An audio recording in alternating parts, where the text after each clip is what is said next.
दर्जा हरारत अभी तक जो क्या है, कल गया था 7.5 और 1 जनवरी को भी 7.5 गया था। पहले तो हम तवक्को कर रहे थे कि शायद एक आध 1 डिग्री या 1.5 डिग्री और गिर जाए, कुछ 6 डिग्री तक आ जाए, लेकिन आज सिनेरियो थोड़ा सा चेंज हुआ है। लग रहा है कि इसी 7-8 की रेंज में ही रहेगा अगले चंद दिन भी।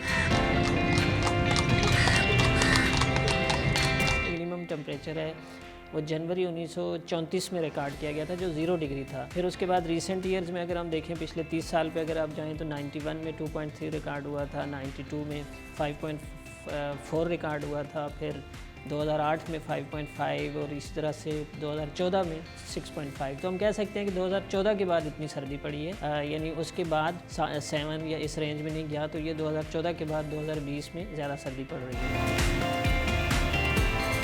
Towards the end of January ये ऐसे ही कोल्ड स्पेल रहेगा, लेकिन 22-23 जनवरी तक तो ये इसी शिद्दत का रहेगा, यानी 7-8 डिग्री के दरमियान, कभी 9 डिग्री, कभी 7 डिग्री, कभी 8 डिग्री, इस रेंज में रहेगा। और 22 और 23 के बाद थोड़ी सी इम्प्रूवमेंट इसमें आ जाएगी, यानी 10-12 की रेंज में टेम्परेचर रात के चले जाएंगे।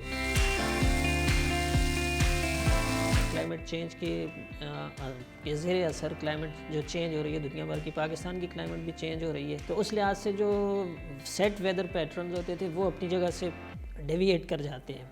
हर सीज़न में ये होता है। हमने देखा कि मानसून के सीज़न में बहुत ज़्यादा एक्सेसिव बारिशें हुई सिंध में, बिलखुसूस कराची में। इसी तरह से ये जो पिछला साल था 2019 का, इसमें 5 साइक्लोन्स गुजरे हमारे अरेबियन सी से, तो वो भी अब नॉर्मेलिटी थी। तो ओवरऑल जो सेट पैटर्न है क्लाइमेट चेंज की वजह से वो सेट वेदर पैटर्न चेंज हो रहे हैं।